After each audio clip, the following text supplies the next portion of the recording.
All right, so what we watching? What we got? Mike Rowe. Mike Rowe. This is Mike one of my Rowe. favorite videos of all time.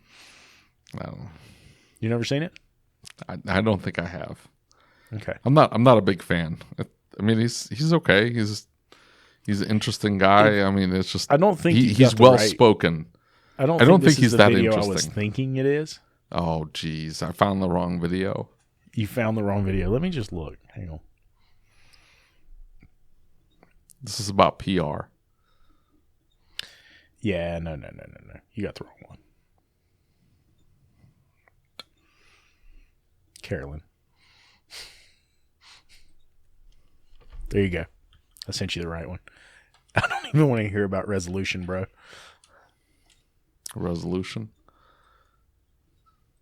Yeah, you're gonna get like the grainiest video ever. It's worth it. I promise. Oh, jeez.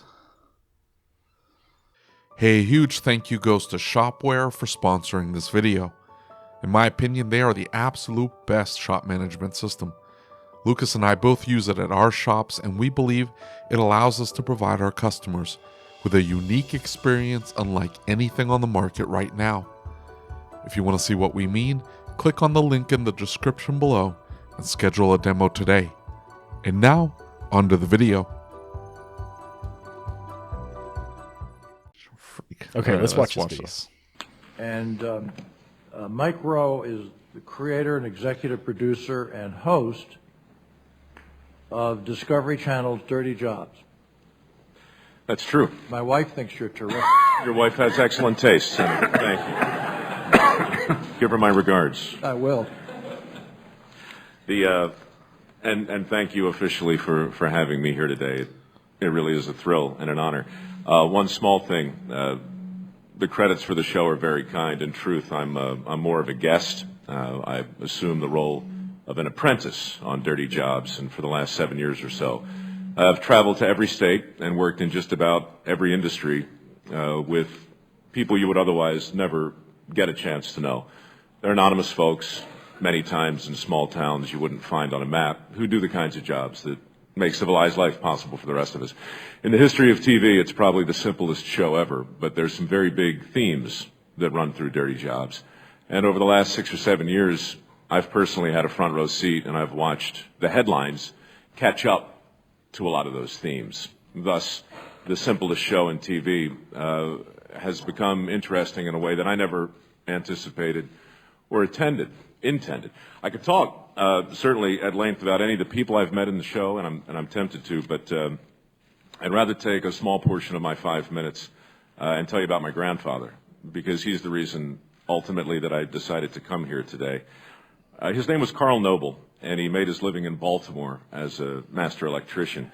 He was also a plumber and a mechanic, mason, carpenter.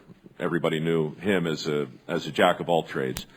And I remember him mostly as a magician. For most of his life, my granddad woke up clean, and he came home dirty. And in between, he accomplished some things that were nothing short of miraculous to me. Some days he might reshingle a roof or rebuild a motor, run electricity, out to the barn. He helped build the church that I went to as a kid and the farmhouse that I grew up in. Basically, he could fix or build anything, but to my knowledge, he never once read the directions to anything. He just knew how stuff worked. I remember one Saturday morning when I was 12, I flushed the toilet in the same way I had been flushing it for 12 years. The toilet, however, responded in a way that was completely out of character. There was a rumbling sound followed by a distant gurgle, and then everything that had gone down reappeared in a rather violent and spectacular fashion. Naturally, my granddad was called in to investigate, and within the hour, I was invited to join he and my father, who's right behind me there, out in the front yard for about 12 hours of forced labor. There was pipe welding, and there was picks, and there was shovels, and there were blisters and laughter and maybe some questionable language. But by sunset, we were completely filthy. The new pipe was installed. The dirt was back in the hole, and our toilet was back on its best behavior. And it was one of my favorite days ever. 30 years later in San Francisco, my toilet blew up again. And this time I didn't participate in the repair process. I just called my landlord, and I left a check on the kitchen counter, and I went to work. And when I came home, the mess was cleaned up and the problem was solved. As for the actual plumber who did the work, I never even met him. It never occurred to me to meet him. What did occur to me that day was the fact that I had become disconnected from a lot of things that really used to fascinate me growing up. I no longer thought about where my food came from or how my electricity worked or who fixed my pipes or who made my clothes. I didn't think about who made anything. There was no reason to. I was less interested in how things got made, in fact, and more interested in how things got bought. Well, at this point, my granddad was well into his 80s. After a long visit with him one weekend, I decided to do a TV show in his honor. Today, Dirty Jobs is still on the air, and I'm here before you guys hoping to say something useful. So here it is. I believe that we need a national PR campaign for skilled labor, like a big one. Something that addresses the widening skills gap head on and reconnects the country with the most important part of our workforce. Right now, American manufacturing is struggling to fill 200,000 vacant positions, I'm told. And there are 450,000 openings today in trades, transportation, and utilities. The skills gap seems real, and it's getting wider. In Alabama, a third of all skilled tradesmen are now over 55. They're retiring fast, and there's really nobody there to replace them. Alabama's not alone. A few months ago in Atlanta, I ran into Tom Vilsack, our Secretary of Agriculture. Tom told me about a governor he knows who was unable to move forward on the construction of a new power plant. The reason I thought was fascinating. It wasn't a lack of funds or a lack of support. It was a lack of qualified welders. In general, people are surprised that high unemployment can exist at the same time as a skilled labor shortage, but they shouldn't be. We've pretty much guaranteed it. In high schools, the vocational arts have all but vanished, and we've elevated the importance of higher education to such a lofty perch that all other forms of knowledge are now labeled as alternative. Millions of parents and kids see apprenticeships and really valuable on-the-job training opportunities as vocational consolation prizes, best suited for those not cut out for a four-year degree. And still, we talk about creating millions of shovel-ready jobs for a society that doesn't really encourage people to pick up a shovel. In 100 different ways, I think we've slowly marginalized an entire category of critical professions, reshaping our expectations of a good job into something that no longer looks like work. A few years from now, an hour with a good plumber, if you can find one, is going to cost more than an hour with a good psychiatrist, at which point we'll probably all be in need of both. I wanted to come here today because guys like my granddad are no less important to civilized life than they were 50 years ago. Maybe they're in shorter supply today because we don't acknowledge them the way that we used to. We leave our check on the kitchen counter and hope the work gets done. Well, that needs to change. My written testimony includes the details of several initiatives designed to close the skills gap, all of which I've had the privilege to participate in. Go Build Alabama, I Make America, my own modest efforts through Dirty Jobs and Mike Rowe Works. I'm especially proud, though, today to announce Discover Your Skills. It's a broad-based initiative from Discovery Communications that I think can change perceptions in a really meaningful way. I encourage you to support these efforts because closing the skills gap doesn't just benefit future tradesmen and the companies who are desperate to hire them. It benefits people like me and anyone else who shares my addiction to paved roads, reliable bridges, heating, air conditioning, and of course indoor plumbing. Something for all of us to consider perhaps during the next bathroom break. I really have no interest in Have a hearing smart what the wife. senator has to say, or the politician. Thank you. Yeah, I don't either. I don't either. What do you think? Yeah, he said something about reliable bridges. I remember Biden showing up to, I think it was Pittsburgh. He showed up to push his infrastructure bill, and one of the bridges in the city collapsed. I saw that. That's crazy, huh? We So don't have very good bridges in this country. no, They're a little sketchy.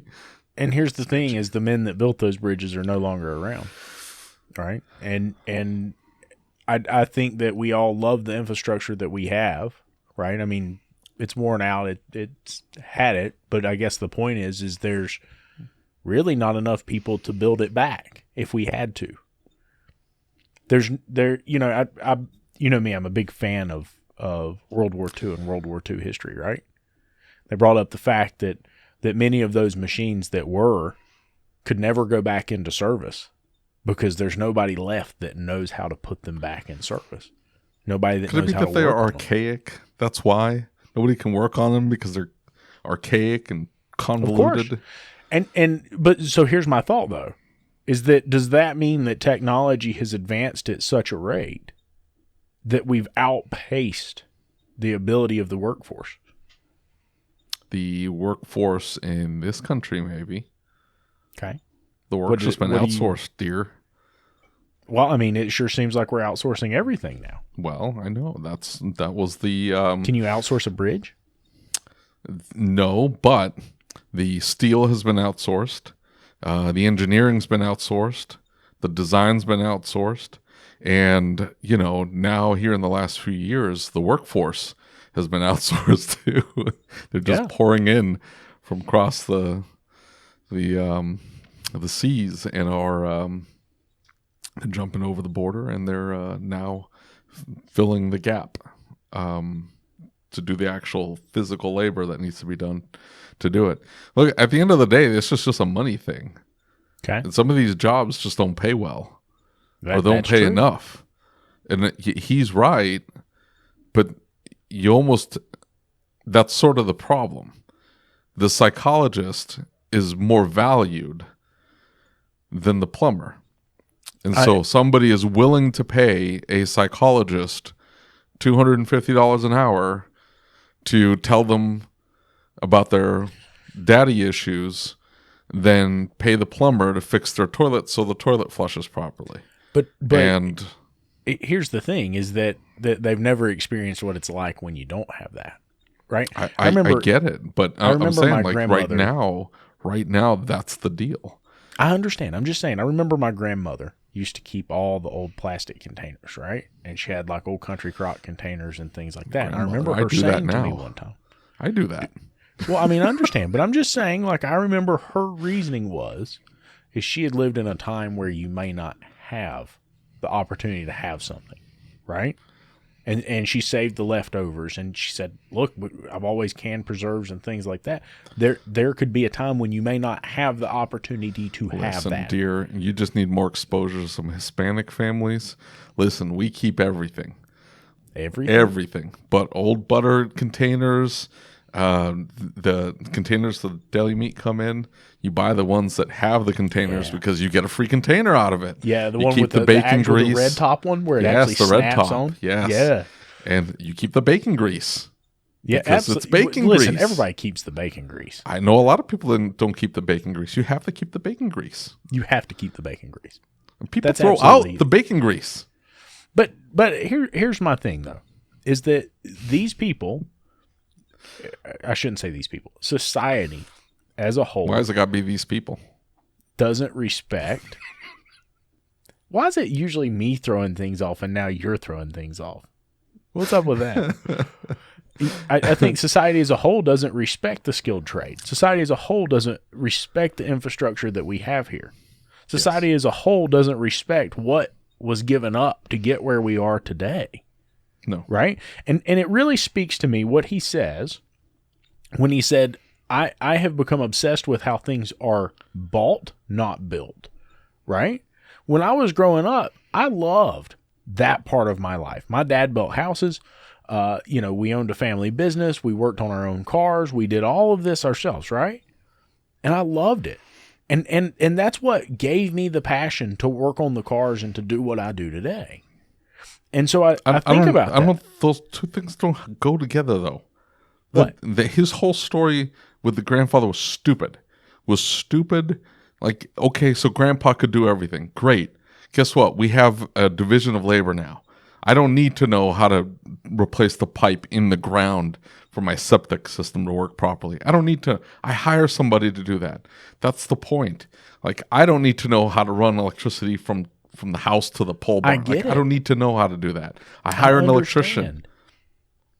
understand. I don't. The fact look, that I'm hiring an electrician. You know, I've hired an electrician. I'm not saying listen, that. you tried to take on too much yourself. I'm just saying I don't need to know how to do all this. The fact that his grandpa could do all that stuff, okay, great. You're fascinated by it. Now you don't care because guess what? You are focusing in on what you do well, and you're trying to generate revenue, trying to generate money off of what you can do well. You either have to have enough money, or you have to be able to do it yourself, or you just don't do it. Or you just don't do it. You could Right. And I mean, that's kind of my point is that we don't appreciate. In other words, we just expect it to be free, right? Our society, you know, you watch the reel I made the other day. I don't think anybody expects it to be free. I think everybody expects it to just work.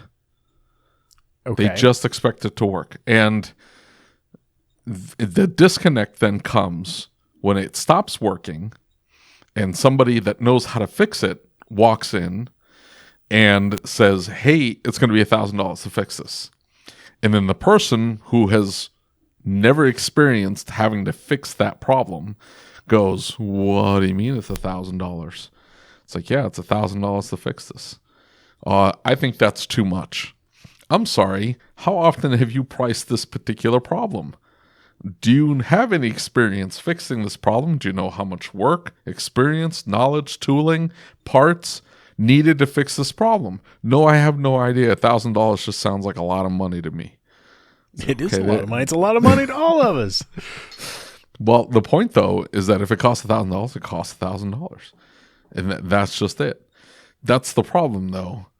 They'll start calling, and somebody will do it for $500. Yep. And all of a sudden, the $1,000 guy looks like a shyster. Oh, they tried to take me because they were going to charge me $1,000. And they only should have been charging me $500 because I found somebody to do it for $500. I got a Yelp inquiry the other day, and the guy, these inquiries just drive me nuts, but the guy's like, I need valve cover gaskets for my 2010 Honda Odyssey. Mm-hmm. Well, if you've ever done valve covers on a 2010 Honda Odyssey, you know that the VVT solenoids are sitting right on top of the cylinder head, right next to the valve cover, and those suckers will leak. Leak like and crazy. When they leak like crazy, yes. And so what do you have to do? Well, I got to take the valve cover off. I have to disassemble the stupid cradle thing, right? And take that whole assembly out, regasket it, put it all back together. And so I ask him, I'm like, are you sure it's the valve cover gaskets and not the VTEC solenoids? Because they're right there, and it looks like a valve cover gasket leak, but it's not. Also, you're already in there. You might consider just regasketing those suckers anyway. And he's like, no, man, it's just a valve cover. I already had a shop look at it. They're telling me it's just a valve cover. It's like, okay, I get it. But this is what I'm talking about. I have made that mistake. Yep. That mistake cost me money. Okay. Yep. It cost me money, and it cost me a little bit of rapport and trust with a customer. We made that mistake. We don't make that mistake any further. Therefore, if I quote this job out, I quote it out properly to ensure that we don't run into any problems with this repair, right? That shop that you took it to may not have done that. There's the gap. Yeah. It's not even a skills trade gap, this, that, and the other. It's a lot of shitbags that are working out in the field that shouldn't be working. That shop may have not made that mistake. So the guy comes back and he tells me, hey, they're quoting me $600 to do valve cover gaskets on the 2010 Honda Odyssey. And $600 is about right. Like intake manifold gaskets, $1 bajillion on those things because it's like 18 pieces. Then the valve cover gaskets. And I tell him, I'm like, yeah, it sounds about right.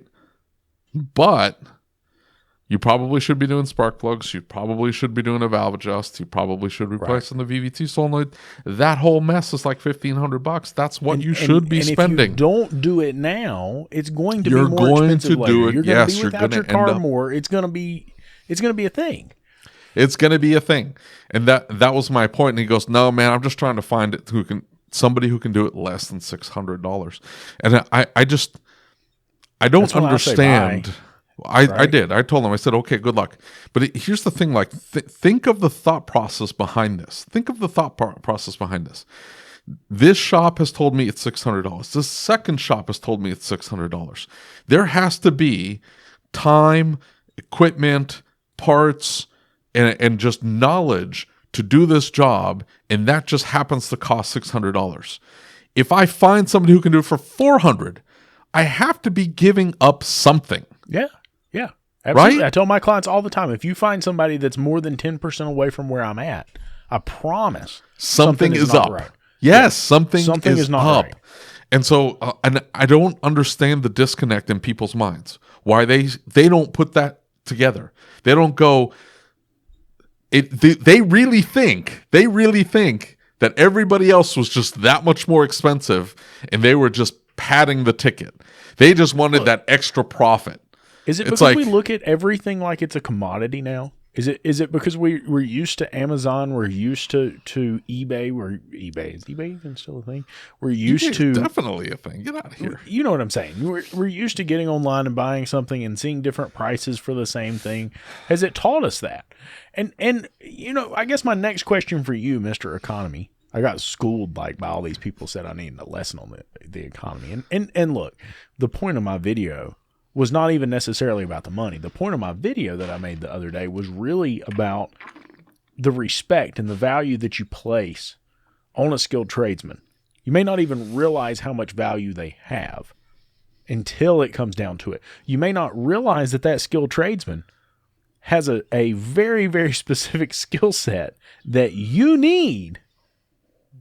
And if you don't respect it, eventually it'll be gone, right? Same, I don't know. It'll never be gone. It'll just get really expensive. Right.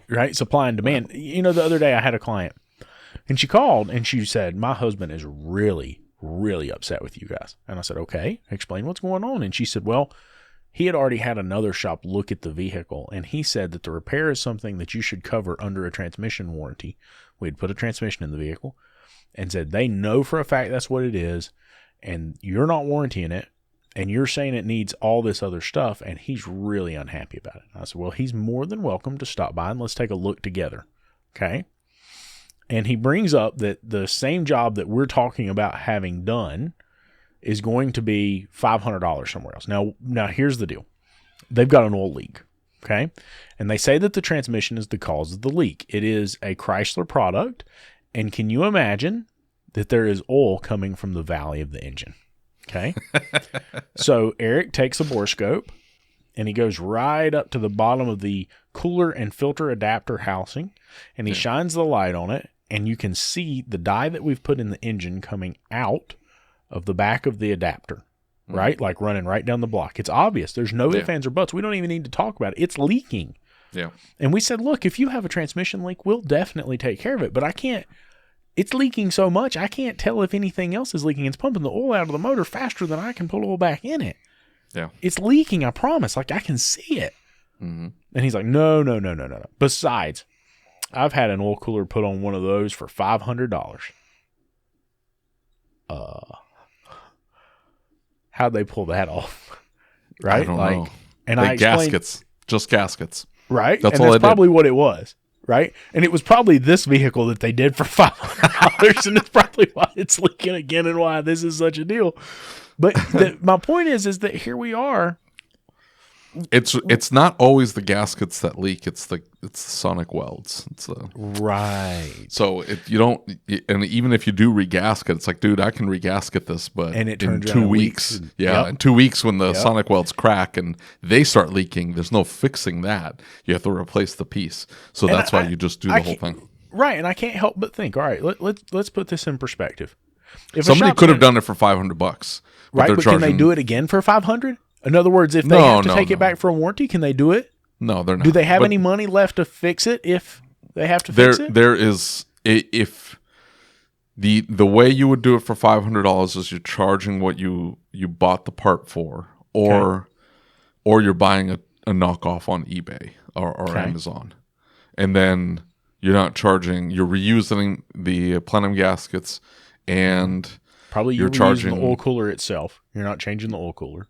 Well, even if you are, because you can buy those oil coolers for like $99 off Amazon. I'm talking like they are like no name brand, white box, Will they hold? Who knows? I don't know why you would install that part, but whatever. And they're charging maybe $50 or $100 for install, and then that's it. Dude, I'm telling you. I mean, but their argument is that it's not fair if you're going to charge me more than that.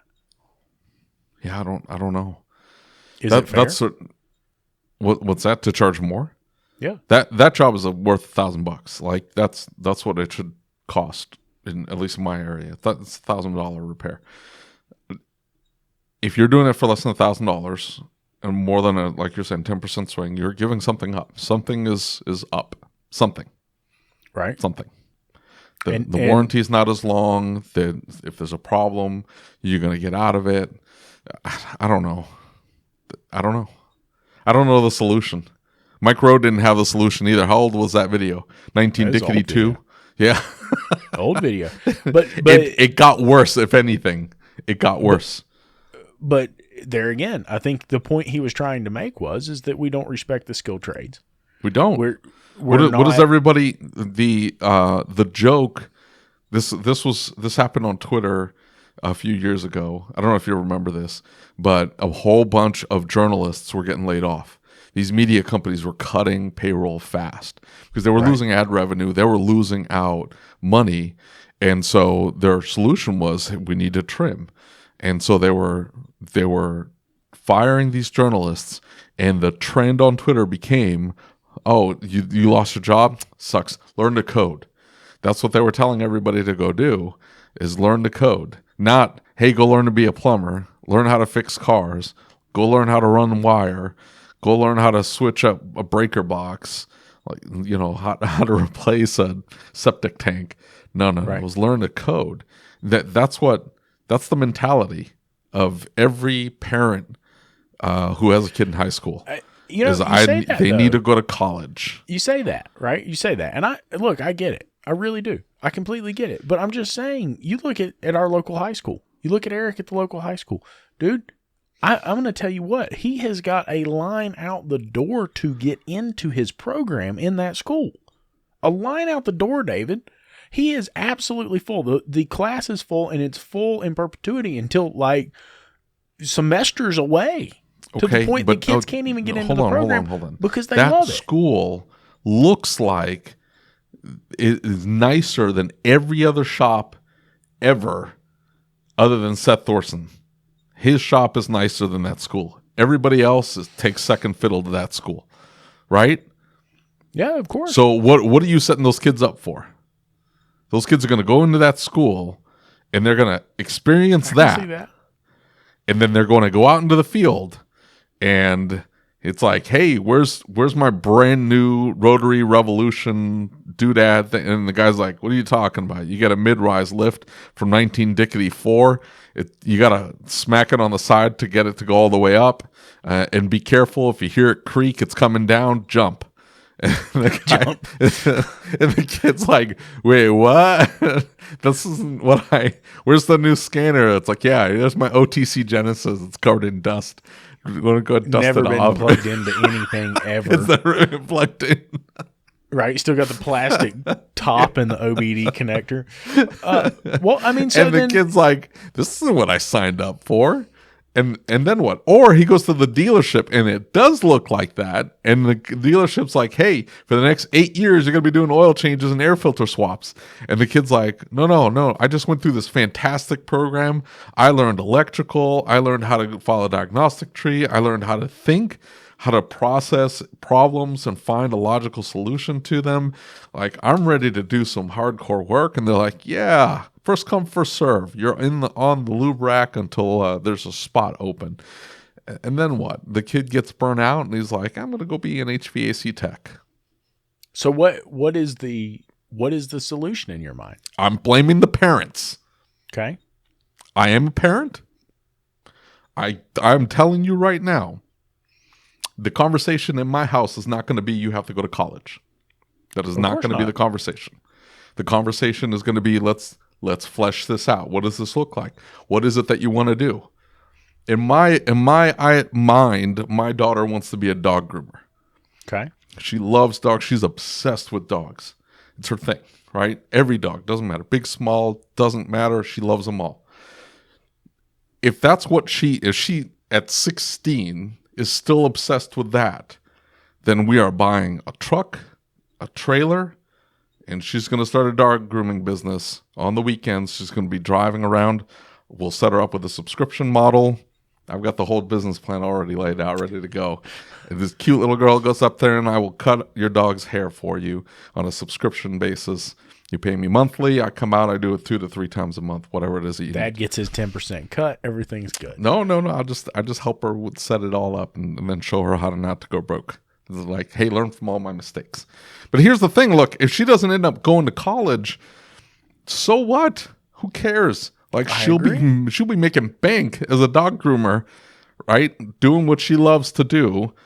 And if she charges if anything, of course, well, Dad's going to step in and help with that and be like, hey, this is what you need to charge. What happens when old Mary Marie steps in and she's going to do it for $10 a pop? Right. Well, that's where brand becomes a thing, dear. I think healthy competition is good. But you look at the auto repair industry, for instance, right? We're in the auto repair industry, and it seems like for years we have continually gone the wrong direction, right? It feels like we've never climbed. Everything else seems to have climbed. Oh, boys, I'm going to tell you what. I just paid $143,000 to wire a new shop, right? Like everything's gotten more expensive. Have we not moved forward? Have the skilled trades not continued to charge what they should charge? Where is this bias coming from? You talk about electricians and plumbers and things like that. They have increased their prices, but I don't think there's as much need for them for the average person. Okay. I think I've hired an electrician twice this year, and that's at my shop. I don't think I've had an electrician out at my house in 10 years. Wouldn't that mean that they would need to be more expensive? No. I mean, maybe, but it's I don't need an electrician at my house. Like, there aren't that many sophisticated circuits at my house that I need that much help. It's like I can change the light switch out myself. It's whatever. I don't value in the electrician. Now, if I need something that I have no wiring for, and they need to run the wire and climb into the attic and all that, and I don't want to do any of that, and the guy wants to charge me $1,500 to do it, it's whatever. I had Ethernet cable ran through the shop, PoE, right? Don't even get wire up. Started on that. What I did, it was a good setup. I followed the diagram. I watched Crosstalk. I watched the whole mess of Crosstalk solution videos, and I followed it to the T. Listen, what you failed to recognize is that the patch panel plugs into a switch. You can't just wire one wire into a patch panel and patch everything from that one wire. No, we didn't do that. The patch panel was just the jumping off point. Anyway, I'll show it to you. It was all badged into that one wire. Well, that's why it didn't work, but we fixed it. My point is, the guy came out. I didn't want to run all that wire. Could I have run it? Maybe. I don't know. I didn't want to do any of it. I paid the guy. I have no problem paying the guy. It's whatever. But because we don't have to use them as often, I don't think there's as much transparency for an electrician. I have no idea what they're going to charge me. And he doesn't even tell me. Like, he shows up, he does the work, and then like 2 weeks later I get a bill. And then the bill is whatever. It's like, oh, okay, I guess I have to pay this. Yeah. Right. Can you imagine if we did that? It's like, hey, I'm going to fix your car. Hey, I got it running. Here's your car back. I'll send you the bill. And then 2 weeks later, a $3,000 bill shows up at your house. And you're like, hey, what's this? It's like, well, I did the work you asked me to do. You asked me to fix the car. It's fixed. $3,000. Do you think that the auto repair industry has a different reputation than the other skilled trades that causes that?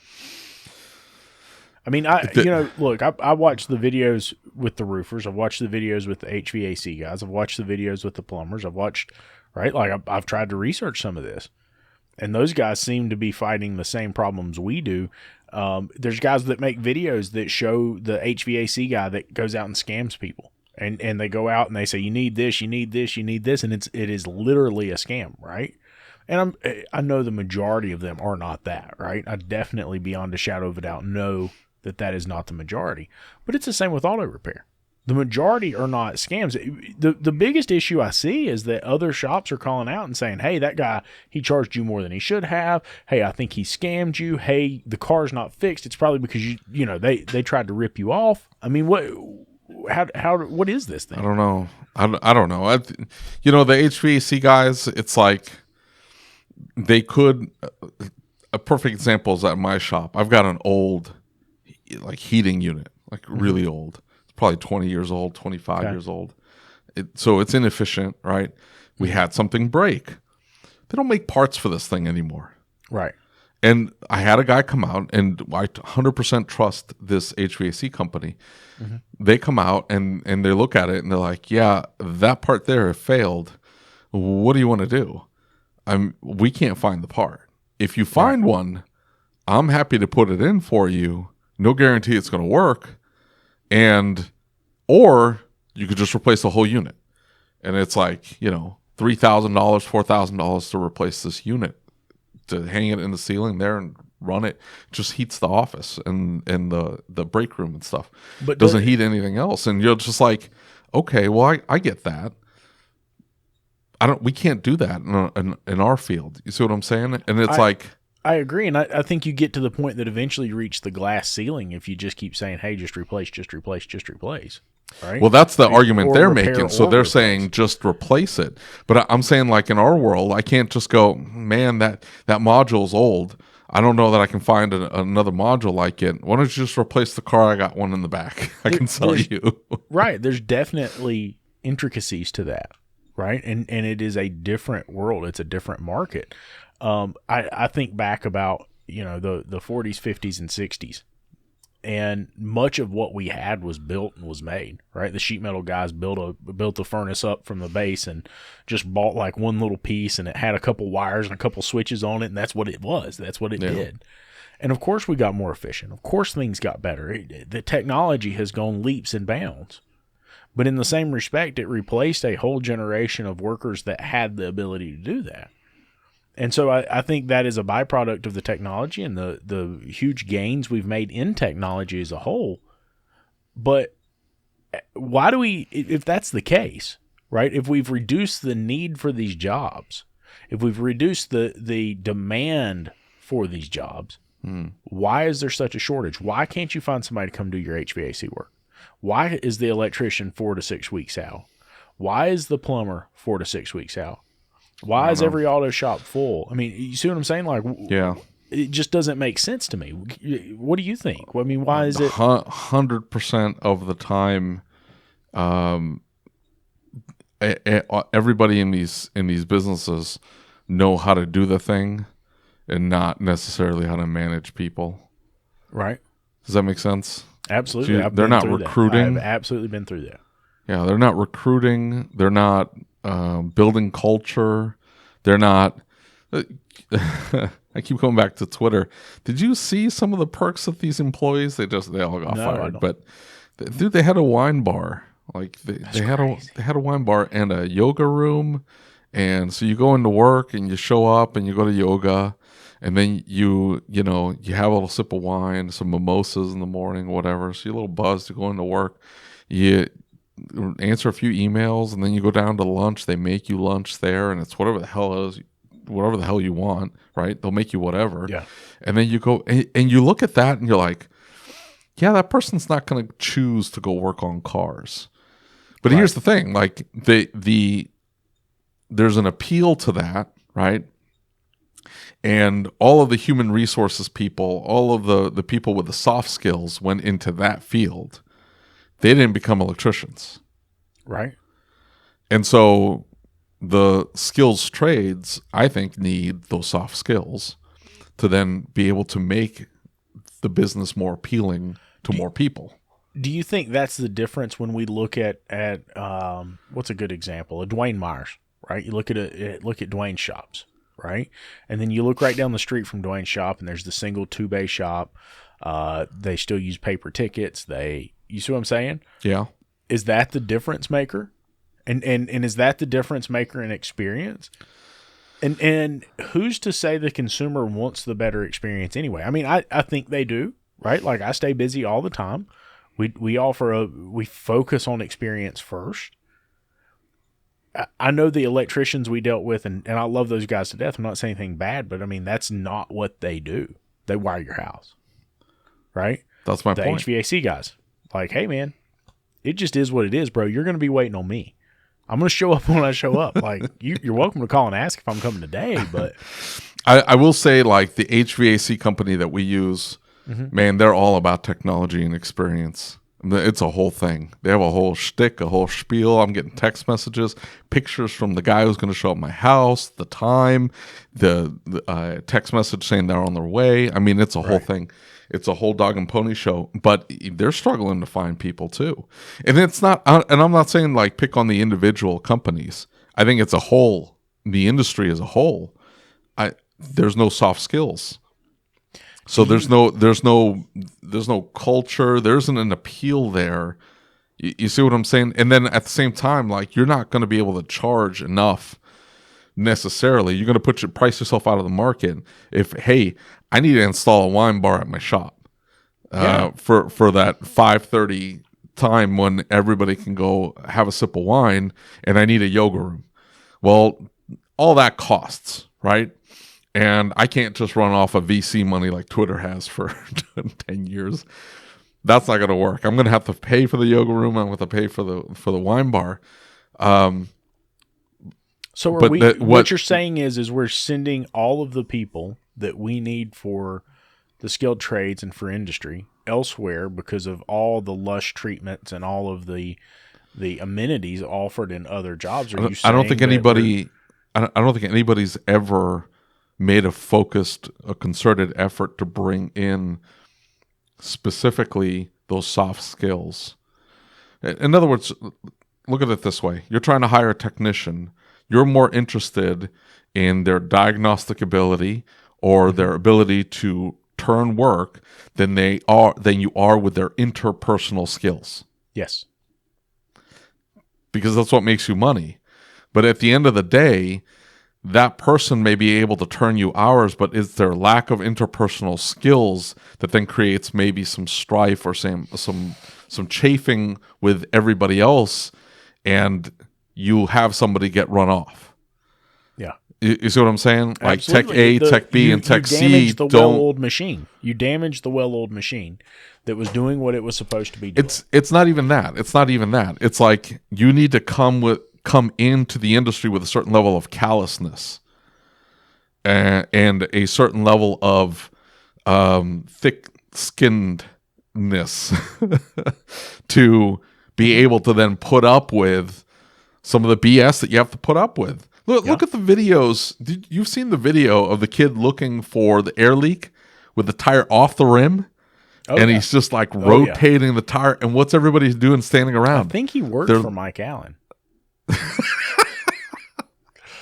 I wonder if he was paid flat rate for that. Don't call out Mike Allen. He would not. That would not fly at Mike Allen's shop. I hope not. Mike Allen, that's terrible if that was your shop. Anyway, but look what was everybody doing? They were standing around. They were laughing at him, right? Because it was funny. Okay, fine, whatever.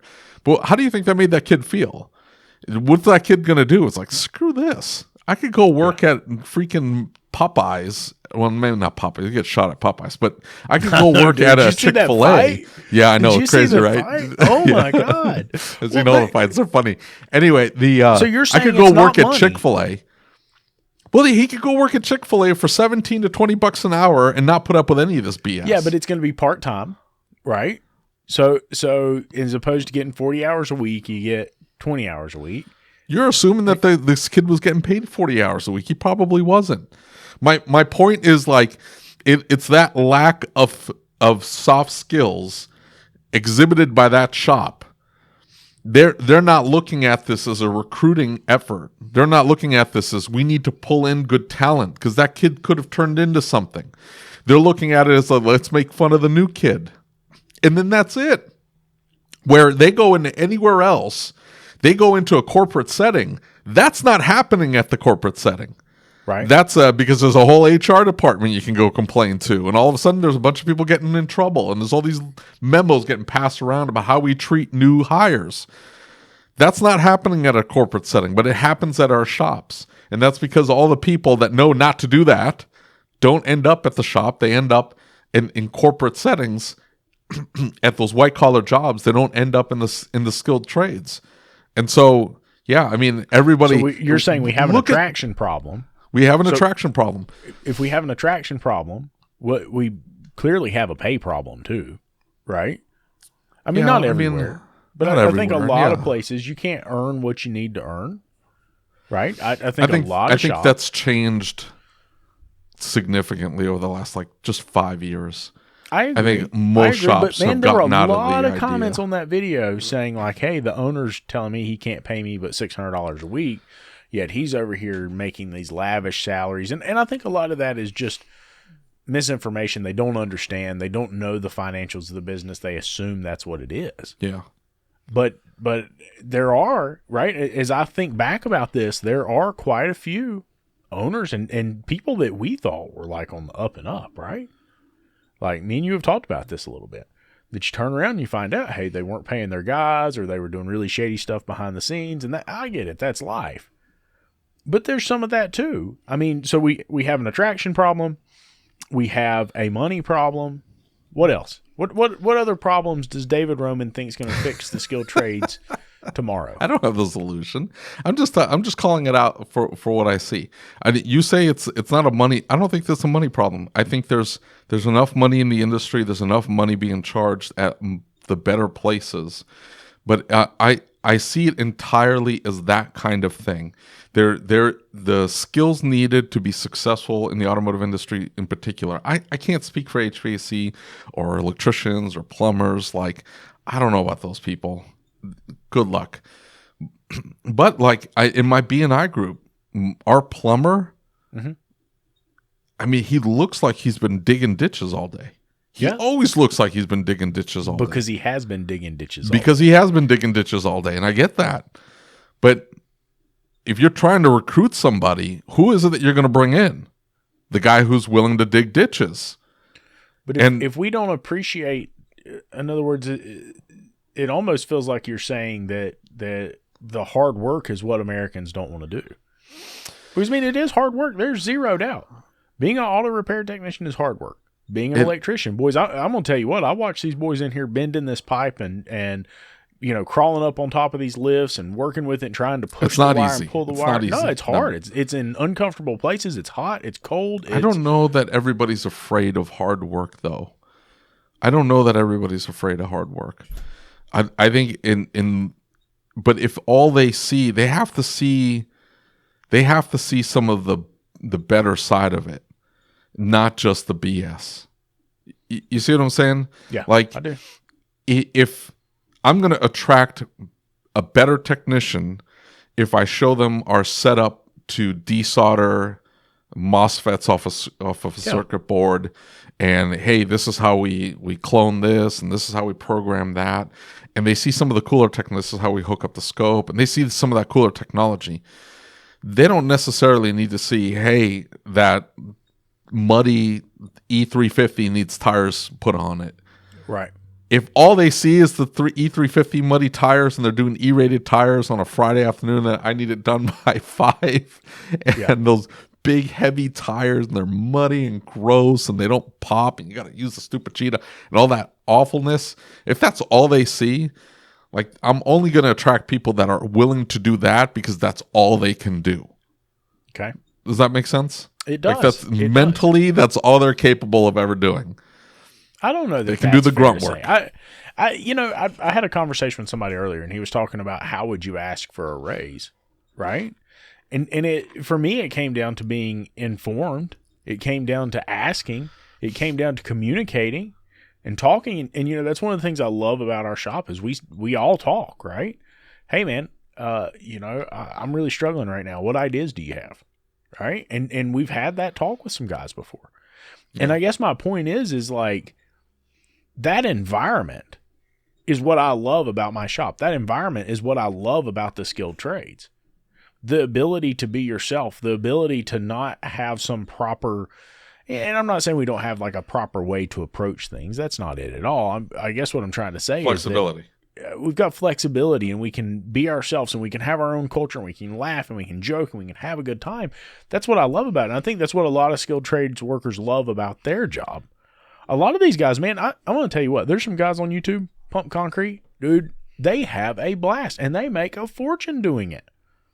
But they still can't get help, right? And maybe, you know what? Maybe part of the reason is because the big dealerships and the big stores and the chain stores, they don't have an owner who can work on the cars, okay? So they have to have those people. They go hire those people. They get the reputation for ripping people off because the guy on the front counter doesn't know if the tech's telling the truth and the owner doesn't know if the tech's telling the truth, right? And then all of a sudden you come out into our world where most of the owners, or a good portion of the owners, were once technicians and they're picking up on it and they're understanding it. There's not as much of a need. You just really, in that position, need somebody to do the grunt work for you, right? And so they come into an independent shop. You're just doing grunt work. You're doing grunt work. Same with plumbers, electricians, and HVAC guys. The smaller companies that most of us are used to working with, the smaller companies, they've got somebody that already knows how to do the high-end stuff. They need somebody to be the grunt and come up and learn through it. Years ago, that was an apprenticeship program. And, we've got an apprenticeship program here in the shop. But I guess what I'm trying to say is that people don't want that apprenticeship position anymore. They want to go right to the diagnostic tools. They want to go right to the EEPROM work. They want to go right to the high-end work where you're going in and making repairs to big HVAC systems. Right? They don't want to be the one in the ditch digging the hole. And I can understand that. But I don't know. Maybe that's part of it. Yeah, but you're always, I think you can always find somebody to dig the ditch.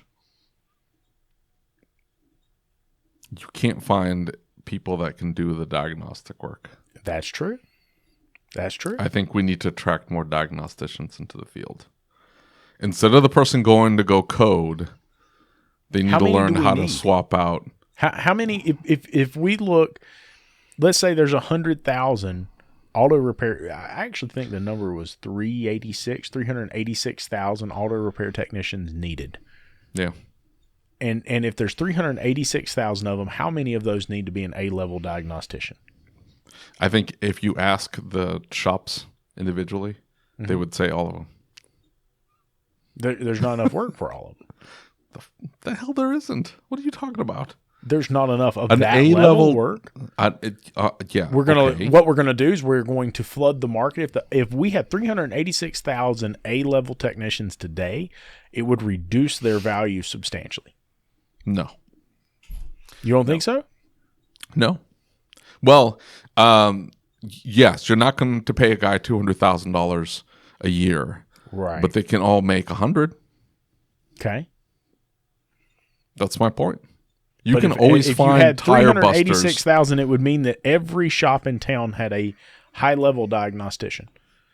That would mean that you would, Brandon in your shop would be less valuable because if Bob down the street was willing to do it for $75 an hour and you were wanting $120, the problem right? is the supply would be a larger supply, therefore the demand would come down. It's a misconception to think that an A-level diagnostician or an A-level tech is purely a diagnostician and just a diagnostician. I think that is just a misconception all the way around in the industry. It's a problem. We need to get rid of it. Brandon is great with an electrical problem. I will hand it to him, and this thing's got error codes, COM codes. Figure out what the hell's wrong with it. Let me know, and he will do it. But if I give him a squeak, he will go. I think it's this. I will give it to another technician for 2 weeks, and it still won't be fixed. Yeah, I know. I can do that right and I will give it to another technician, and the other technician goes, "It's the strut mounts. Been through this. It's the strut mounts, or it's the upper control arm bushings. It doesn't sound like it is, but it is. I'm telling you right now, it's that." And that is experience and just having done enough suspension work to know. And Are they both A-level techs? In their own right, they are. Yep. In their own right, they are. They are highly skilled at what they are really good at and what they've had their practice on. And to say that somebody that is extremely good at finding squeaks and rattles and why is this car pulling to the left and is somehow less valuable than the guy that can swap out modules, right, that he cloned on the bench himself.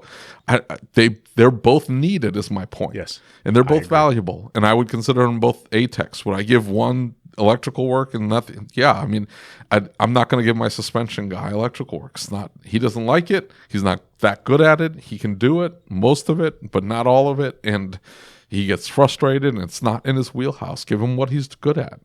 I agree. I think at the end of the day, an A-level technician is somebody that can do what they can do at an extremely high level, efficiently and profitably for you. And that's it. Be it whatever that happens to be. I don't think you can be an A-level tech and just do oil changes. That's difficult because I don't think I agree. Yeah, there's not enough profit. A-level oil changer. I know a couple of them though.